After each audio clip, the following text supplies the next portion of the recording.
No eres más que una decepción, se burló mi padre mientras me echaba. Empaqué mis cosas y no miré atrás. 3 días después, sollozó a la puerta de mi casa. Yo, de 29 años, nunca pensé que vería el día en que mi padre elegiría la mentira antes que la verdad. Pero ese momento llegó un martes lluvioso cuando la última manipulación de mi hermana finalmente logró destruir la poca relación que nos quedaba. Las gotas de lluvia caían contra las ventanas mientras estaba sentado a la mesa, celebrando el cumpleaños número 58 de mi padre. El peso familiar de la obligación presionó contra mi pecho.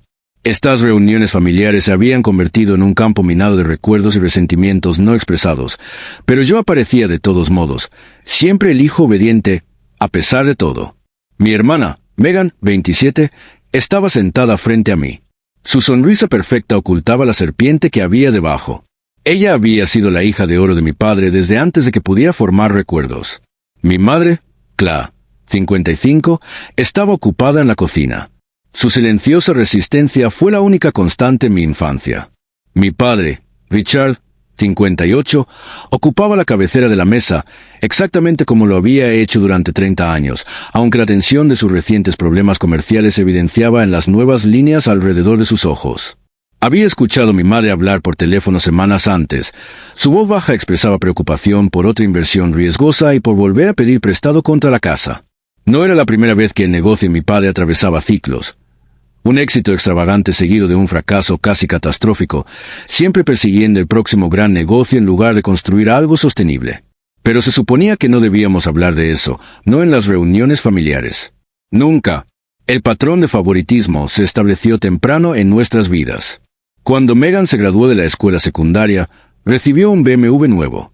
Mi regalo de graduación, una computadora portátil reacondicionada que fallaba semanalmente. La educación universitaria de Megan fue financiada en su totalidad por nuestros padres. El mío requería préstamos estudiantiles que todavía estoy pagando. Cada cumpleaños, cada Navidad, cada hito reforzaba el mismo mensaje. Ella importaba más. Algo anda mal. La voz de mi padre interrumpió mis pensamientos. Su rostro se había puesto pálido. Falta mi reloj. El aire en la habitación cambió. El preciado Rolex Submarine de mi padre, un capricho de $15,000 que había comprado después de conseguir un cliente importante hace 5 años, era su posesión más preciada. Lo usó en cada ocasión importante, incluida la cena de esta noche. ¿Cuándo lo viste por última vez?, preguntó mi madre, poniendo una mano en su hombro. Lo puse en el escritorio de mi oficina antes de ducharme, dijo, alejándose de la mesa. Debería estar ahí. Vi cómo el pánico se extendía por sus rasgos. El reloj era más que un accesorio. Era un símbolo de su éxito, un recordatorio diario de que lo había logrado, incluso cuando su negocio fracasaba entre bastidores. Lo seguí hasta su oficina, genuinamente preocupada. A pesar de nuestra tensa relación, no quería verlo molesto.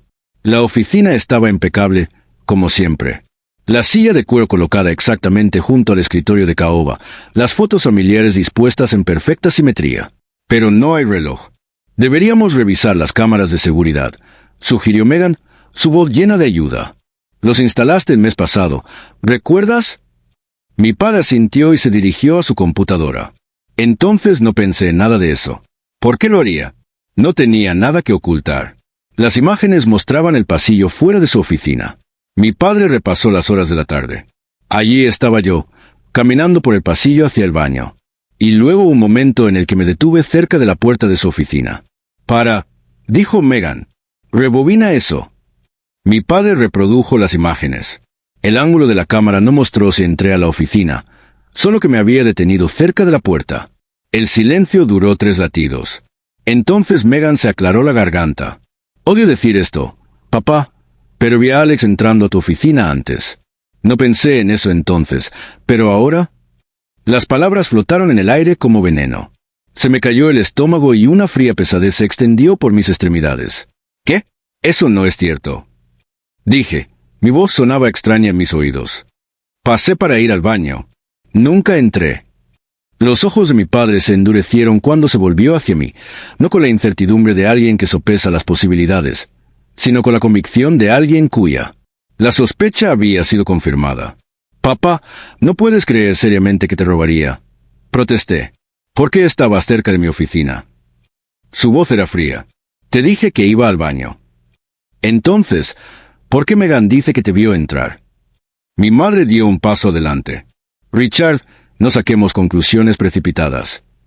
Mantente fuera de esto, Cla, espetó. Miré a Megan. Su expresión era perfecta, preocupada, reacia, como si odiara ser portadora de malas noticias.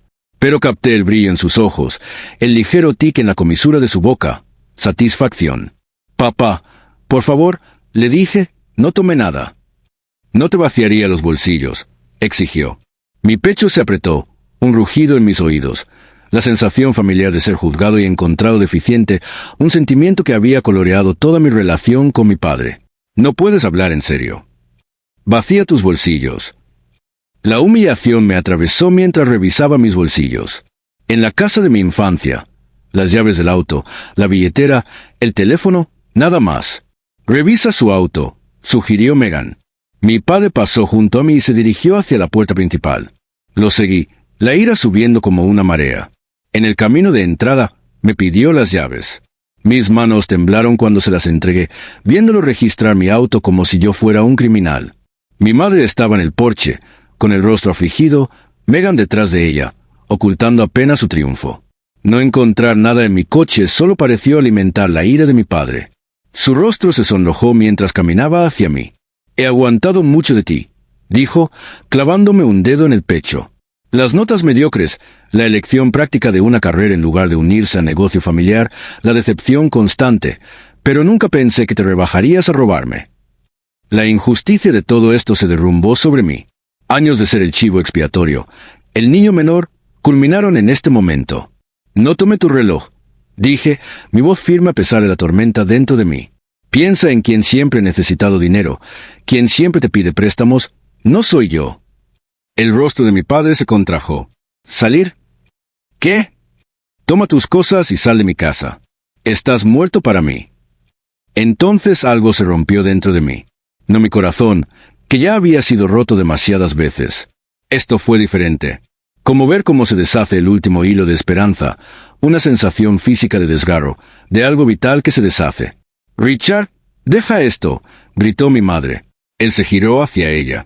«Si lo defiendes, también puedes irte».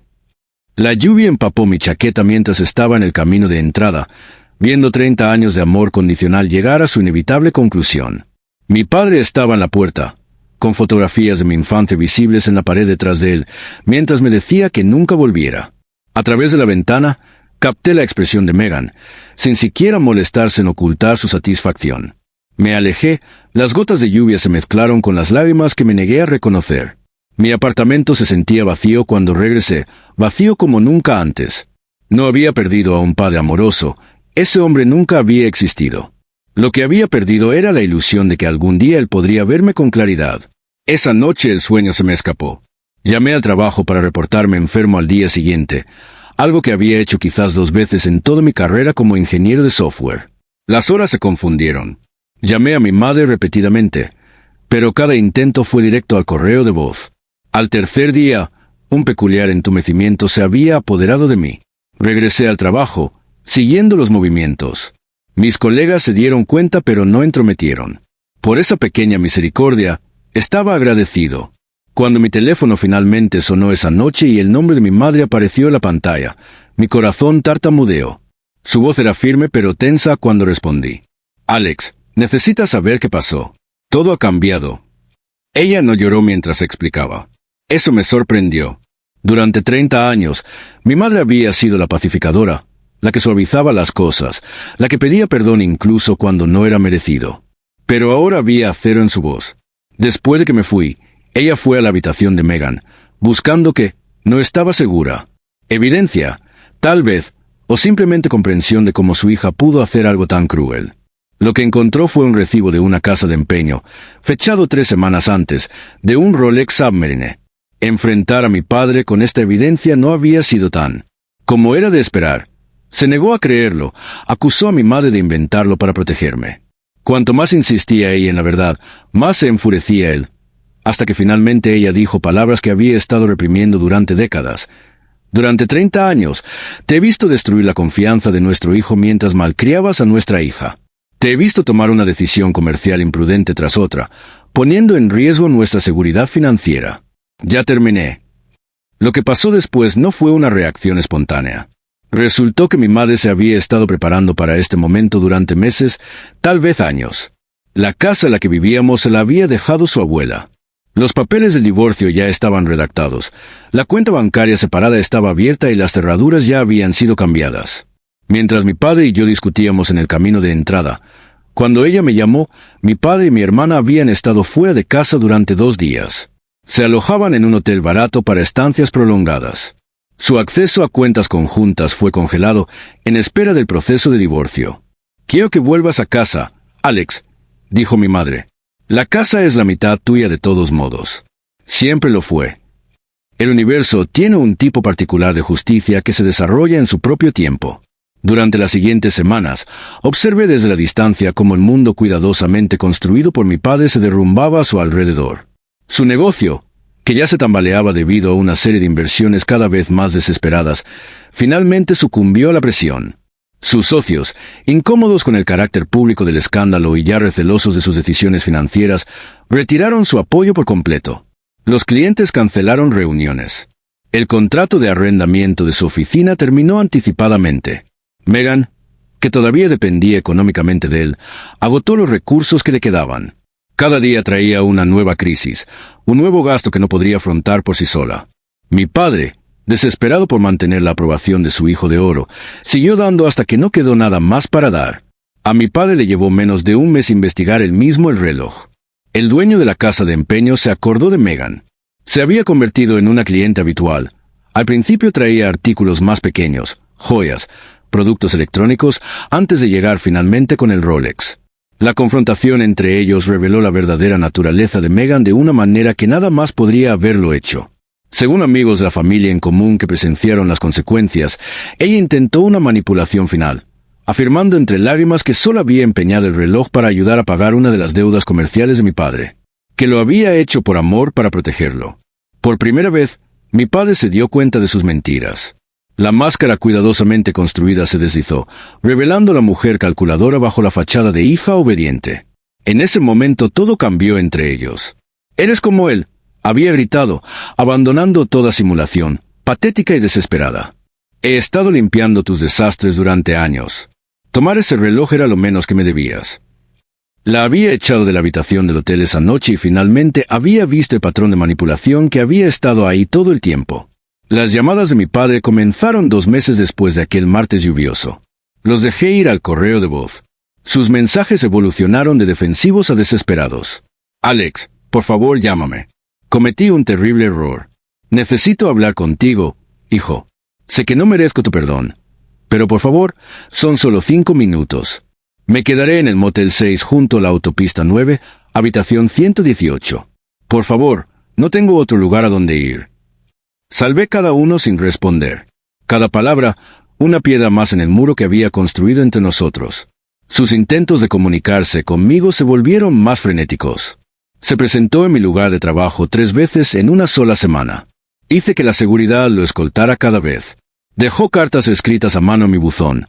Páginas y páginas de arrepentimiento y explicación. Como Megan siempre había sabido exactamente cómo manipularlo, como él había estado fiel al patrón porque reconocerlo significaría enfrentar sus propios fracasos como padre. Una tarde lo encontré sentado en las escaleras de mi edificio de apartamentos, luciendo vacío, empapado por la lluvia y disminuido. Un fantasma de la figura imponente que había dominado mi infancia. «Alex», dijo, con la voz quebrada. Mi nombre en su boca, una súplica, una oración, un intento desesperado de salvar el abismo entre nosotros.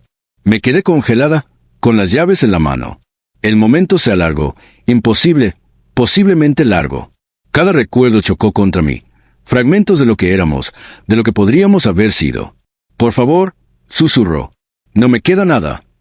Pasé junto a él sin decir una palabra. El sonido de mi puerta cerrándose detrás de mí resonó, como una finalidad. Apareció en la casa un domingo por la mañana, sin previo aviso. Mi madre abrió la puerta mientras yo retrocedía, observando su rostro desmoronarse cuando me vio allí. Parecía 10 años mayor que la última vez que lo vi. Los costosos trajes fueron reemplazados por jeans gastados y una chaqueta descolorida. «Por favor», dijo, con la voz quebrada. «Lo lamento. Me equivoqué». La respuesta de mi madre fue tranquila, mesurada y definitiva. Hiciste tu elección cuando elegiste a tu niño dorado en lugar de la verdad. Ahora vive con ello. La puerta se cerró. Me temblaban las manos, apenas manteniendo juntas el peso de las verdades no dichas que me presionaban, me asfixiaban. 3 meses después de aquel martes lluvioso, regresé a la casa de mi infancia, no por necesidad, sino por elección propia. Mi madre y yo habíamos comenzado a reparar lo que mi padre había pasado décadas intentando romper, nuestro vínculo mutuo. Caímos en una rutina fácil. Café matutino en el porche, proyectos de fin de semana para restaurar el jardín que mi madre siempre había querido pero que mi padre consideraba innecesario. Conversaciones que se prolongaron hasta bien entrada la noche, desenterrando verdades largamente enterradas bajo el peso de su desaprobación. El descenso de Megan fue rápido y completo.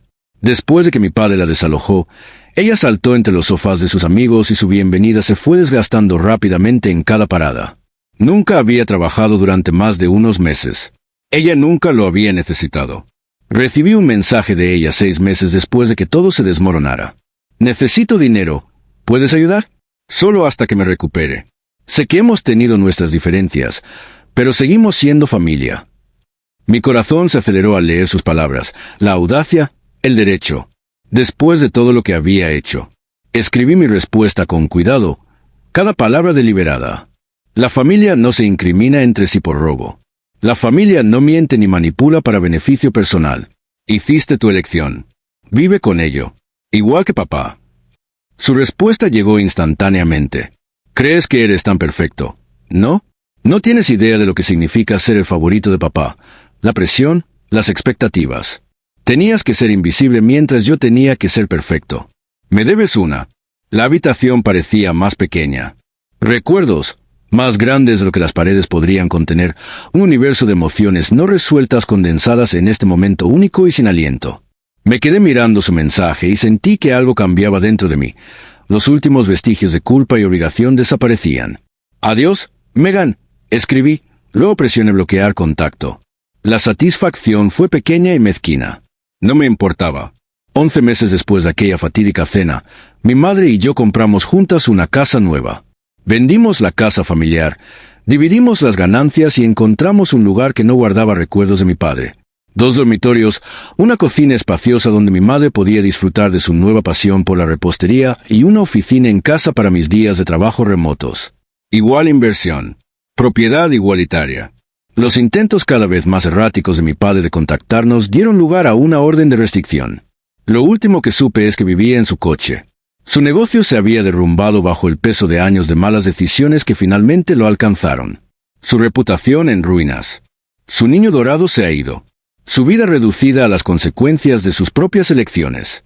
Nos enteramos a través de conocidos mutuos que había hecho un último y desesperado intento de reconciliarse con Megan. La encontró saliendo de un bar con amigos. Se acercó a ella con lágrimas en los ojos y le pidió perdón. Ella se había reído en su cara. «No eres nada para mí», dijo, lo suficientemente alto como para que todos la oyeran. «Nunca lo fuiste».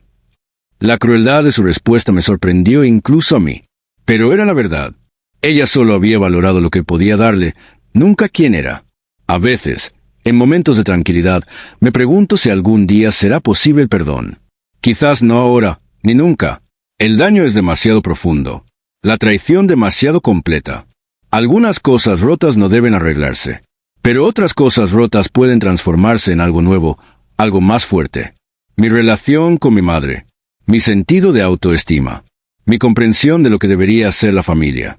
Las sensaciones físicas se convirtieron en mi lenguaje en esos primeros días de curación. Borrar el pulso, contener la respiración, oprimir el pecho. El cuerpo recuerda lo que las palabras no pueden. ¿Fue esto curación o simplemente otra forma de ruptura? Todavía no sé la respuesta, pero sé esto, ya no estamos rotos. Mi madre y yo. Nos rehicimos. La lluvia todavía evoca recuerdos de esa noche. Estar parada en el camino de entrada, viendo como 30 años de amor condicional, llegan a su inevitable conclusión. Pero ahora, cuando llueve, preparo 2 tazas de té y me siento con mi madre en el porche cubierto de nuestro nuevo hogar.